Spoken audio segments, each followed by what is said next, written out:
Well, you'd have to understand what it's like to be a principal for as many years as I was working in that job. I felt like I didn't even have a job. I did, believe me or not. I was at Mount Vernon Academy. You know where Mount Vernon Academy? Oh, yeah. Yeah, no. We were there for 16 years. Then I was principal there when the medical center was built and so forth. And I'd had evidently a lot of good recommendations, and Mr. Nelson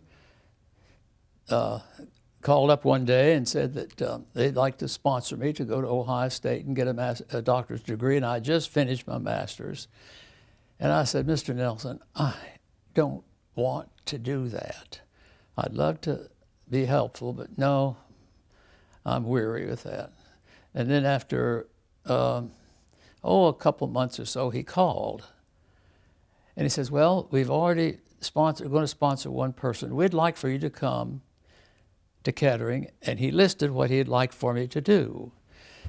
Ironically, about, a week before that, I told my wife, we were sitting at the table eating, and I said, I'm not going to do a doctorate degree. I don't think it'd do me any good anyhow.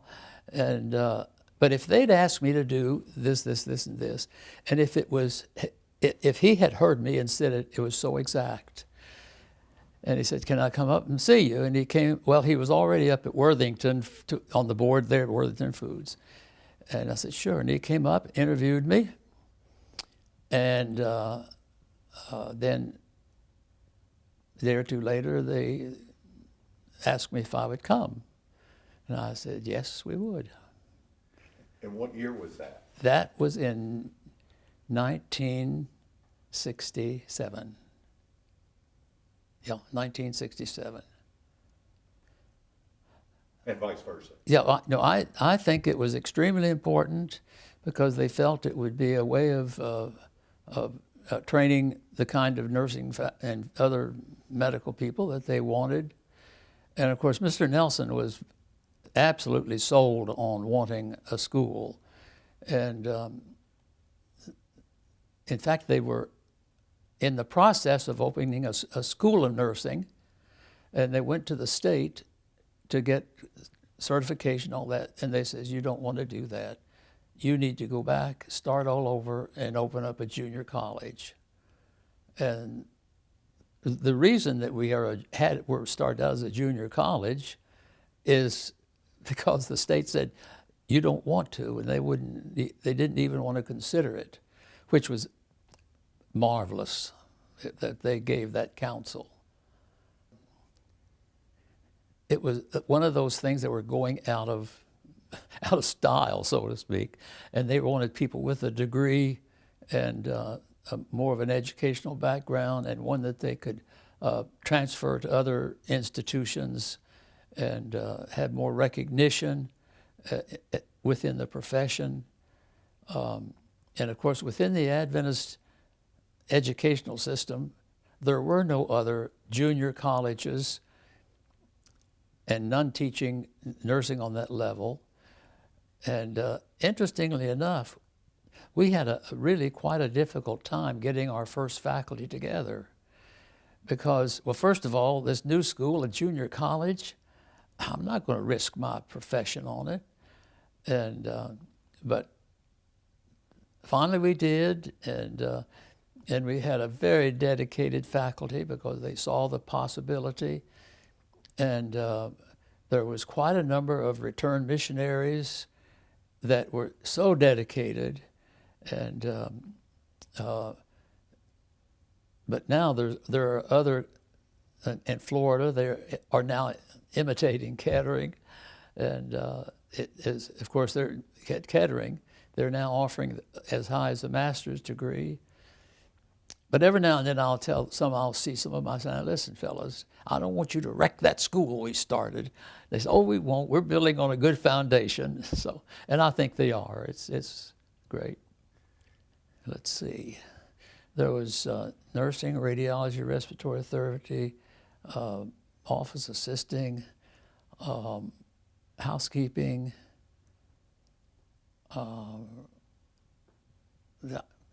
without, it's probably 7 or 8 They were all medical. But well, you see, the hospital had already started a radiology hospital program, and our first year here, they then closed up their program and went over to the college. And that's the only thing that the hospital was offering. But then these others all started when we opened. Well, it was, junior colleges in this part of the country were just getting well underway. St. Clair started just a short time before that. And traditionally, they just, in Tennessee, there had been one junior college for a short time, but they had transferred over to the regular baccalaureate degree. And it just wasn't a real popular thing at the time, but the nursing program in your junior colleges started and have been very, very successful, and many of them, as Kettering, have moved on to higher degrees. You'd have to ask the state that. They wanted to close up all of these hospital schools of nursing because they felt the hospitals were controlling them and not the education people, and they were students were being taken advantage of in working instead of going to school, and they just did not want hospitals to continue training the nurses. Quite often people will say, well, what was your job description when you came to Kettering College of Medical Arts in 1967? I said, well, let me tell you, when there's a brand new school starting and a whole new concept, my job description was you do whatever needs to be done.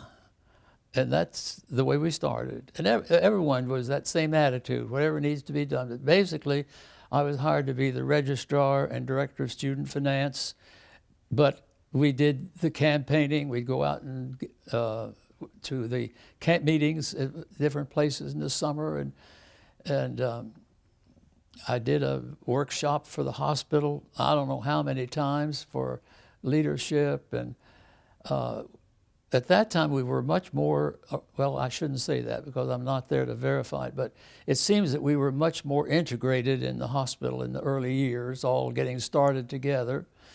Because I was on the social committee for the medical center for years, and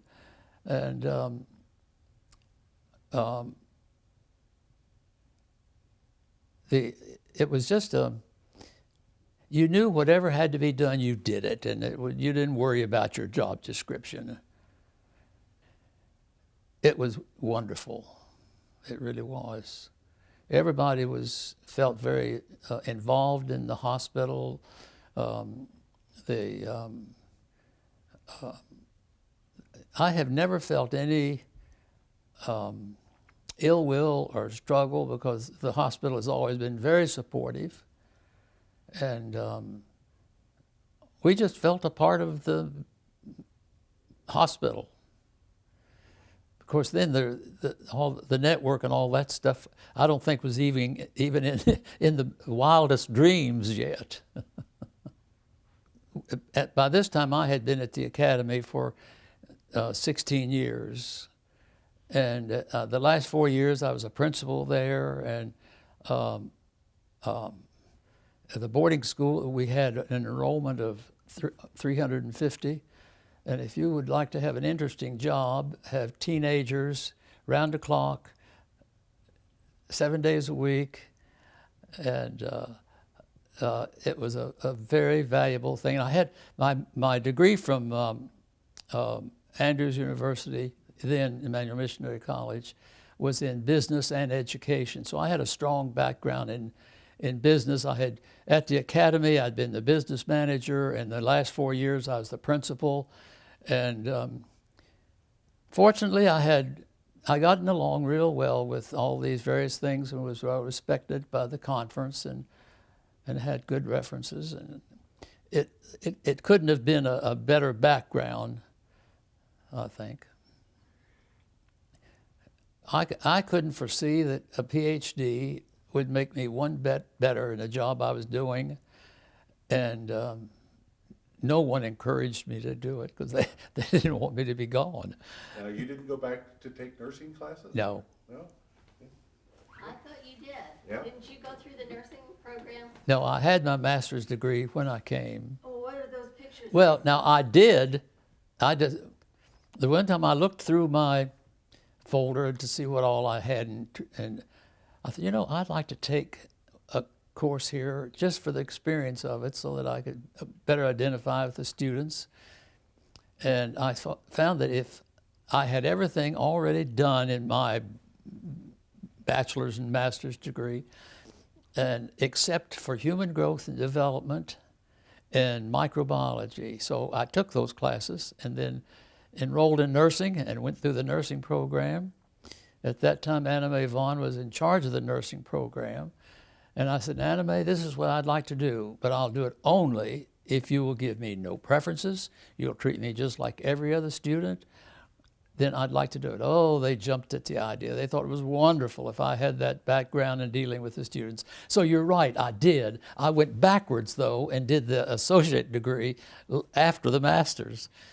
And it was really, and it's still, I'm in my own care of myself in my old age. That nursing program was very helpful.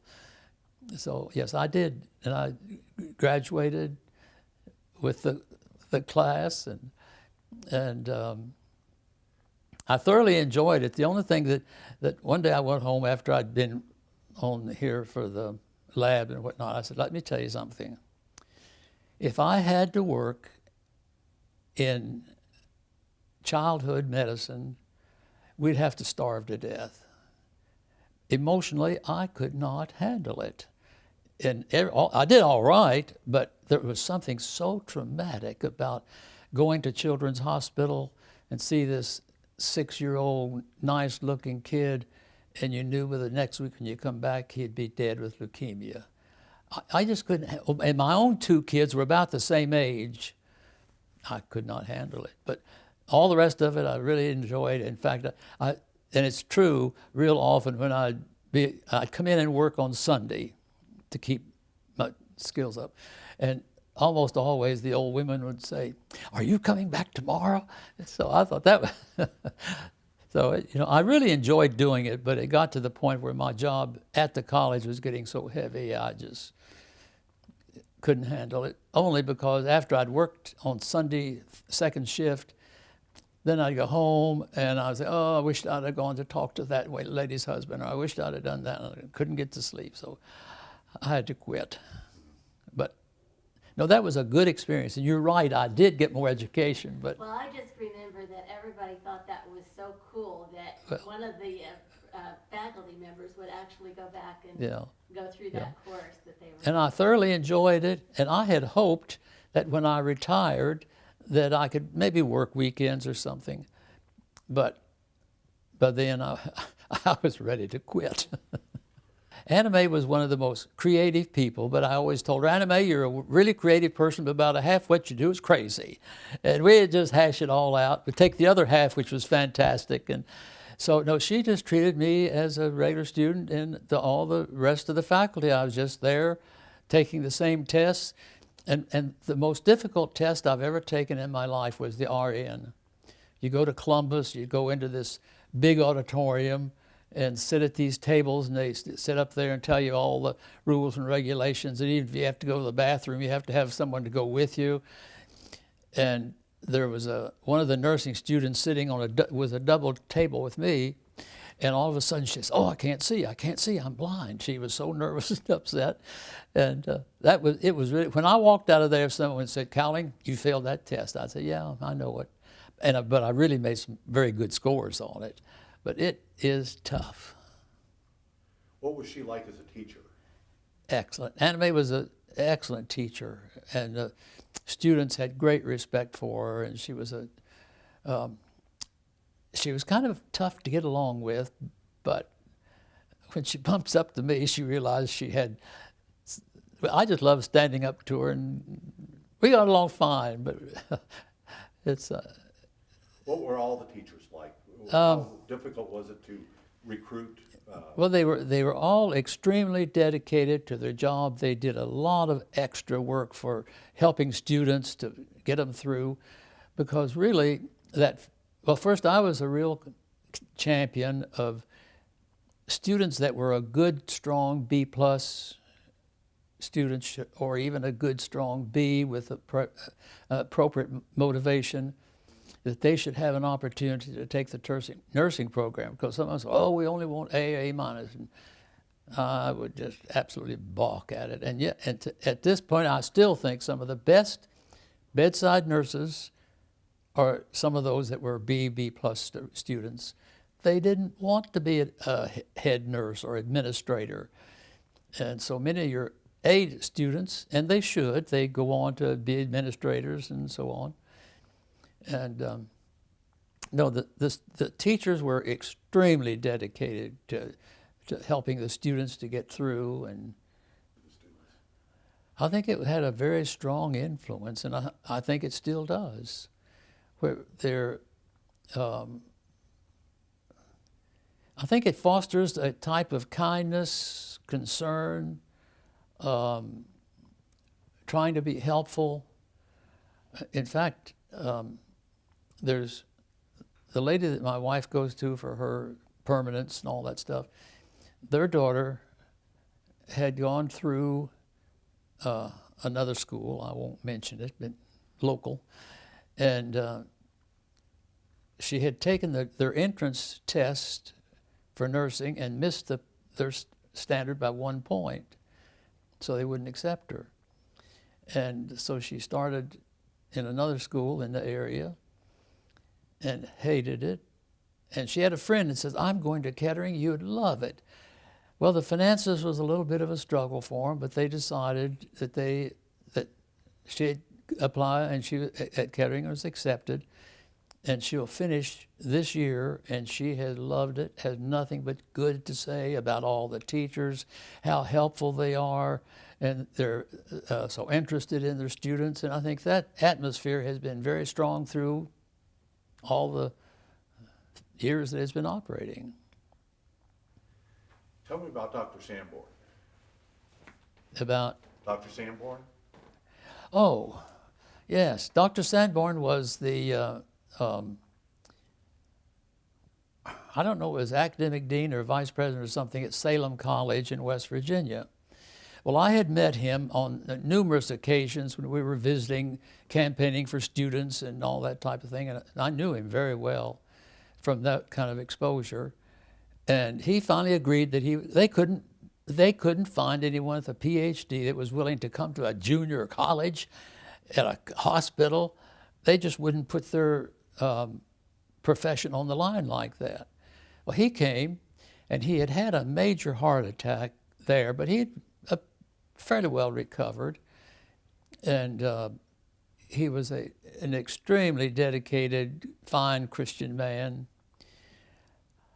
But when you were working close to him, like we did, you realized that that heart attack had been taking quite some things out of him, and he was very good in being able to meet these various accrediting bodies. Because, we had all these programs to get accredited, and they are very strict and severe in their, and he was really good at it because he had done a lot of that. And he had a hard time otherwise. He was just,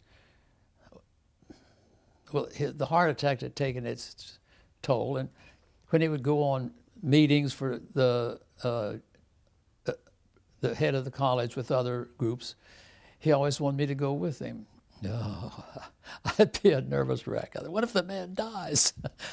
But I'd go with him, and we'd have a nice time. And then he had been here a year and a half, and it was just a day or two before Christmas.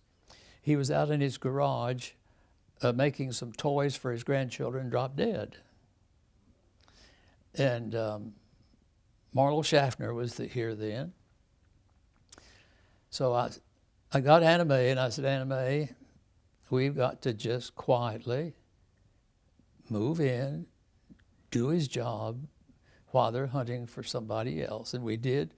And everything just ran right on. And his wife had always been, she didn't like me very well. She felt I was doing too much of the dean's work and so forth. But we knew we had to do it, even before he died. But then after his death, and she was getting everything out of her home, she found his favorite antique, and she gave it to me. So that meant a lot to me, because she'd forgiven me for what she perceived as we were doing her husband's work. What was it like working with Dr. Schaffner during that time? He was, you felt very comfortable with him. During the time after Dr. Sanborn's death, he would come in on one day a week for a couple hours and meet with Anna Mae and myself, and just would give his input to all of it, and it was just really very, very helpful. And he had a way about him that was, you were comfortable with him. And he had, in fact, he was the kind of person that we would entertain in our home often. Particularly on Friday night, we'd say, "You and your wife come on out for supper." And he'd come out and he'd say, "Oh, I can take my shoes off." I said, "You sure can." And we were very comfortable with him in our home, felt that he was just one of us, and I thoroughly enjoyed working with him. And we hated to see him leave. What was it like when Dr. Bevan started? Dr. Bevan was, we got along fine. He's a different from Marlowe in so many ways, but he did a good job, and he was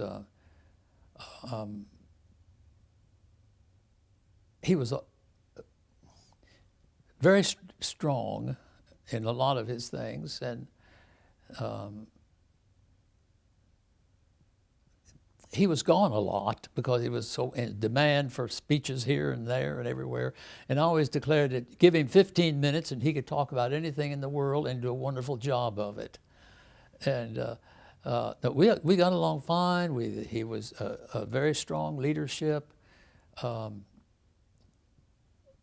at the time, he was the man for the job, no question. What was it like? What was your first impressions of the hospital when you arrived here? Well, you'd have to understand what it's like to be a principal for as many years as I was working in that job. I felt like I didn't even have a job. I did, believe me or not, but it wasn't 24 hours a day, and every time the telephone rang, you wondered, well, what kids run off now? Or it was wonderful. Everyone was pleasant. They were nice. They were happy to have me here, and we were starting from scratch. I could do things the way I wanted them done. There hadn't been a future. We designed all of the application blanks, the bulletin, and it was just here again. Those first beginning faculties, none of them said my job description is thus and so. You just did what needed to be done, and everybody just worked hard at it, and it was a kind of an atmosphere I just thrived on. At that point, there was probably at least half or more were mature people who had been employed in Adventist institutions for probably 20 years. And particularly there was 5 or 6, maybe even more than that were returned missionaries.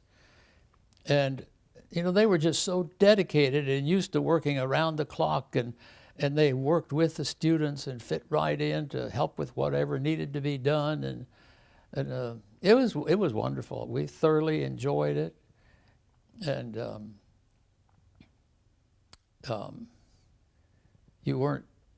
for my wife and myself, we didn't feel like we were on the job 24 hours a day, 7 days a week, and it was wonderful. So at the Kettering, it would always, the thought was that there was a lot, people there felt that they were missionaries coming. That's right. to Yeah, they were just, those people were all back in the same role they'd been in as far as their mission of and they were, many of them had been in mission field for a good long while. In fact, when the first time we came down here, it was for I think it was for one of the first organizational meetings in the Nelson Auditorium, and we were there, and they had we hadn't been nominated or invited to come yet, but they introduced the faculty, and my wife thought, my goodness, where did they find those people? Because they were all dressed like people who had been in the mission field for 20 years. And, but they were all such wonderful, dedicated, wonderful people. And they were really just fresh back and were just, they knew how to do it. That was no problem. Now, the non-Adventists were so well accepted and were such nice people, and they were just fit right in. I never felt that there was any distinction, and they all, in fact, some of that faculty is still here, one of the few. And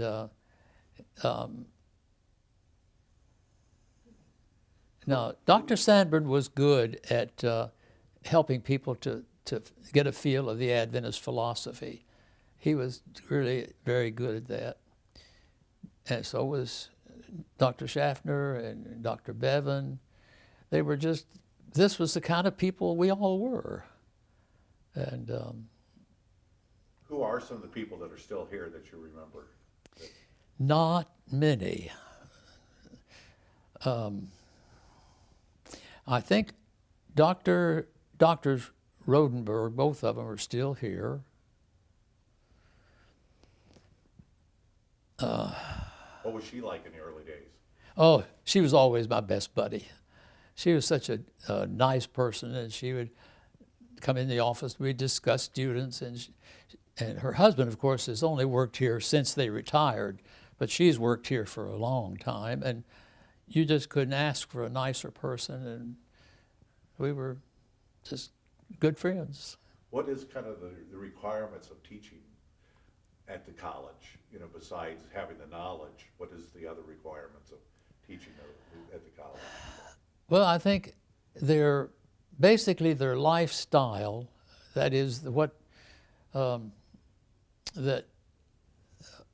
we never had any problem with smoking or alcoholism or all that kind of stuff, because they knew enough about Adventists that they wouldn't have applied for the job in the first place. But you know, I have no recollection of ever having to talk to anyone about anything that they were doing that didn't quite fit what I visualized. They were just all too nice of people. It was, in fact, we thoroughly enjoyed working with this group, all of them. Well, when I came, I was registrar, and I think I started in April before we came in July of '67, and I'd come down on every Thursday and would meet with the faculty, and we'd have an admissions committee, and you know, we started out with a little pile about that, accepting students and writing the bulletin. And then we came on July 1. Well, we were actually here before that, but officially we were here July 1. And, you know, it was just so much that had to be done to get the bulletin printed and written. And it was, the faculty worked long hours to try to write the bulletins and to decide on the requirements for admissions. And then when school was opened, I was very involved in student finance and getting government money for assistance and all that. And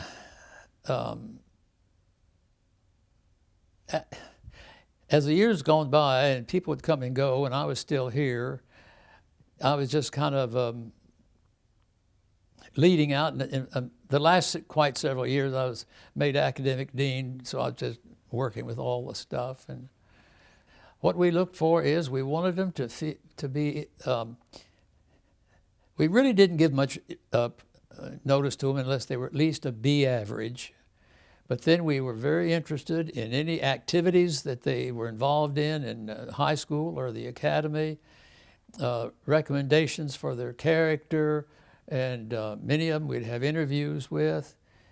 And what we really wanted, it was people that were interested in the medical areas and showed prospects of being a good nurse or a good respiratory therapist. And they were coming here because they wanted what we were offering. And that the first year we accepted, I would say probably 10 students that we really shouldn't have accepted because they were B minus, C plus, but we thought, you know, they were older students, they'd been waiting for an opportunity to go to a school. Well, we were, so many colleges as such, your married students, those that were looking for a new profession, they aren't really comfortable there. Then, more so now. But though every one of those, with the help of the faculty, finished, and they made wonderful nurses. So they exonerated my wanting to give those kind of people a chance. And for the most part, I think of all the students, how they were so interested in being a good nurse, being a good respiratory therapist. And they thrived on the attention they got, the emphasis on the total lifestyle, and it was 24 wonderful years for us. What makes a good nurse? What makes a good therapist? What makes a good radiologist? Well, you have to assume they know what they're doing as far as just the medications and what it is they need to watch for side effects or the technicalities of it. They need to know all of, you just have to assume that that's there. But then the thing that I see as a good nurse is one that understands, and that's one of the reasons I wanted to go through the program, to understand what it meant to identify with a sick person lying there in the bed. And I'm a terrible patient. And the nurses need to know with, some of us are just bad patients. We don't want to be sick. We don't, and to be able to have that tender touch and the ability to reach out to the families when they're here, and to be very patient with the patient, and be able to talk to them and whatnot. In fact, one of the things that I hated the most is that at that time they said that you could not stay 1 minute after the quitting time without being paid double time and all that. I hated that because I like to go back after I checked out and go back and talk to them and whatnot. And I didn't like it when I had to quit doing that. And I think that's kind of the kind of a thing that made us what we were. But the vast majority of those first faculty, my guess is they didn't even ask what their salary was. Now, I'll have to make a confession. When we came, we had a home built. We went to the bank up here at Town and Country, and the Citizens was the name of it at that time, I believe, to get a home loan. And we sat down, my wife and myself, with a builder, and they said, well, now, what is your salary going to be? And I said, I don't know. I didn't even ask. And that's a gospel truth. I did not know what my salary would be, didn't care. I figured that they'd pay me whatever they pay you, and I think that was a lot of it. I really doubt that any of them asked, now, what are you going to pay me for this? And because it was not real high. But now, George Nelson was dedicated to changing that. And And he did in time, and particularly with women. Women were still on a different scale, and he wanted nothing to do with that. And within the denomination, he was one of the first to raise women's pay, no matter what the denomination did. Because the first few years, the people were on denominational scale, because the college basically was an Adventist rather than. It's only been recently that some of the people at the college are considered medical. On the medical, I don't understand all this new payway and all that, because that was all before I was retired. But yes, that's true. There was a lot of things that were. Both Schaffner and Nelson really worked hard to try to have it fair for women, and to try to bring the wage scale up a little more to the community average. And but I would almost be willing to bet quite a bit that the majority of that beginning faculty did not even ask, what will my pay be? Did you ever meet Mrs. Kettering or have any? The Ketterings? Right. Yes, we were invited to their home quite a few times with the faculty and with student groups, and I had only good relationships with at a distance. I mean, we weren't close friends or anything, but we'd go up, and he loved to take us all downstairs and show us his Johnny house back there, and the red hanky in the window, and show us all of his airplanes, which are now down at the museum. And Mrs. Kettering would often she was always there, and would be there in the lobby welcoming everyone, and you just felt a warmth, and you felt comfortable, and you didn't feel that you were being looked down upon or anything. I think it was extremely important for them. They backed it every bit of the way, and they would have groups of students up there from time to time. And I think they were definitely in favor of and supportive of the college. Who was it that wanted a college next to the hospital? George Nelson. I think he had no other idea than that it would be a training school. But as I was mentioning, they were already underway establishing a school of nursing at the hospital. And in fact, I don't think he was even that much aware of the junior college approach to education until when the state told the group that went over there, said, no, we won't let you open a school of nursing.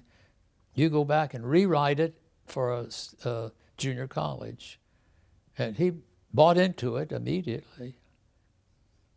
One of the things that during, I could say, most all of the 24 years that I was here, that it seems to me as I look on it from the outside that the college and the hospital was much closer involved as far as just being a part of the same group, because the leaders of the college were all on department heads with the medical center, so we would be involved with, and we knew them all. We all worked together, and of course, just the size of things makes a lot of difference. Because when we first came here, the first so many years, it was just the college and this hospital right here. That's it.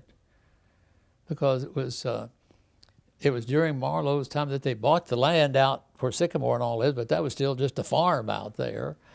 But all those first years, you didn't have this feeling of hospital and college, because I was on the college. I was on the medical center social committee, which the college and the hospital both were involved in. And I always felt there was just a real working closeness. You knew everybody. I did a workshop for the hospital for years, a management workshop for the nurses and all the personnel. And I never felt like I was being roped in to do something over there. That was part of the job. I was glad to do it. But I really did enjoy the closeness between the Kettering Hospital and the college. In fact, you didn't even think about it being separate. But not like with Dr. Schaffner, for instance. My son took radiology here and later went on to Loma Linda and graduated as a dentist. But they would have the students work on, a lot of times on Friday night and Saturday night, and he loved it if Dr. Schaffner was the emergency room physician. And he often did just to keep his hands in it. So I think even with students, they thought Dr. Schaffner was wonderful. Our son would say, boy, when these drunks come in, he knows just how to take care of them. And he thought an awful lot of Dr. Schaffner.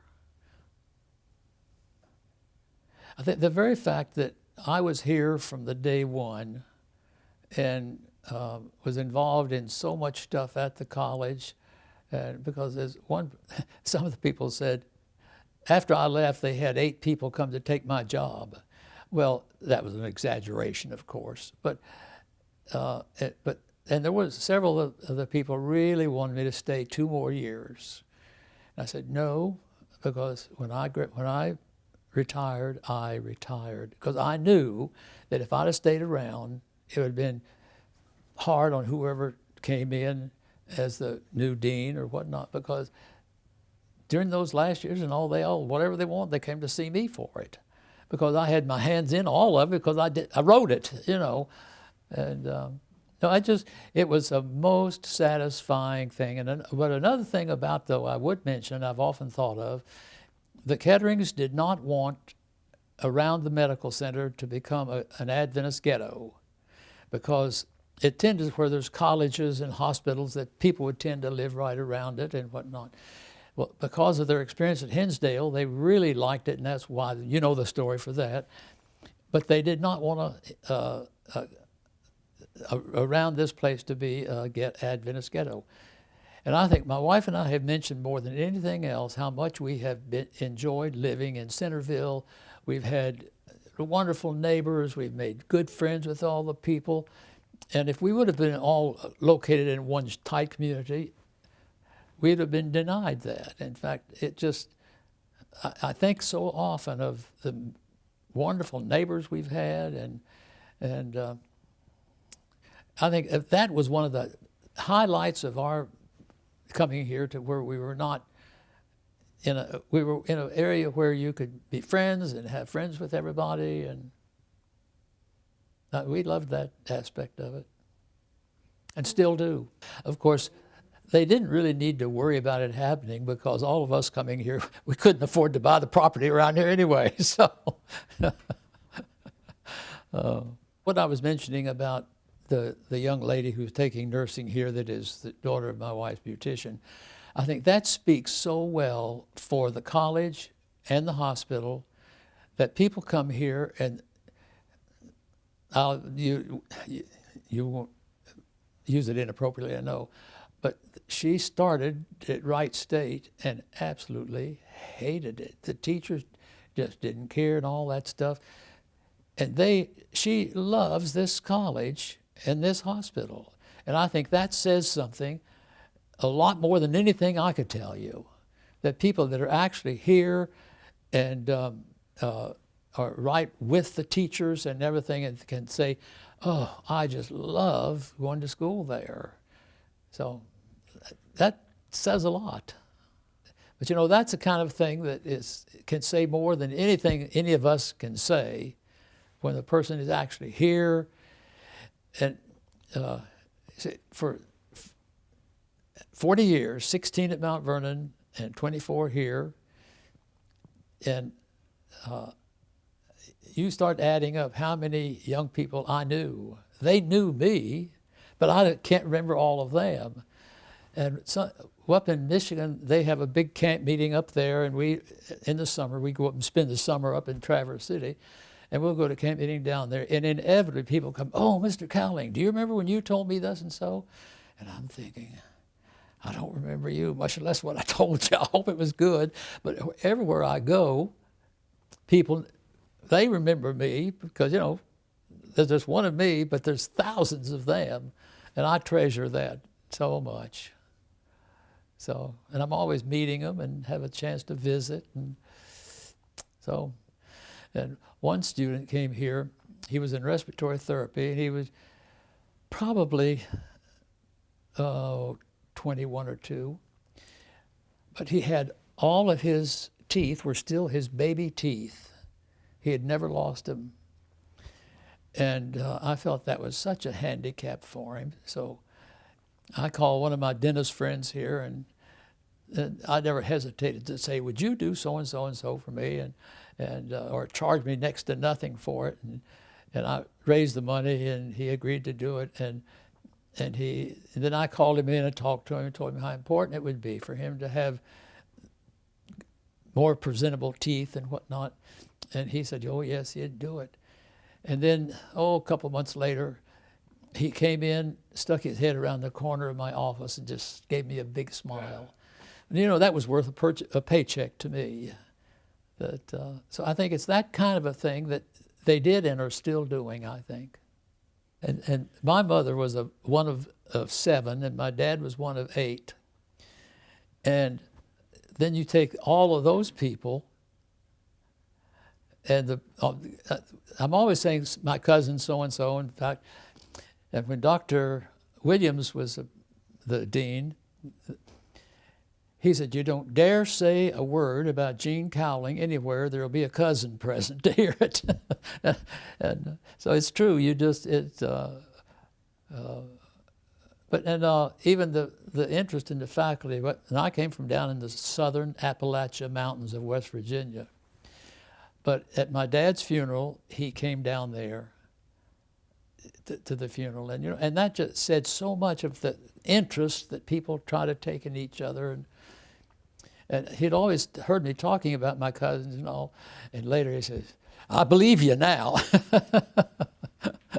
So, but it was really interesting where my parents lived, which was typical of the whole area. The streets were all, actually when you would come to the top of the hill and go start down to where my parents lived, you had that sensation that the tail end of your car might come over. He was scared to death down in there. But I think that's just one of the kinds of things where people take that kind of an interest in other people.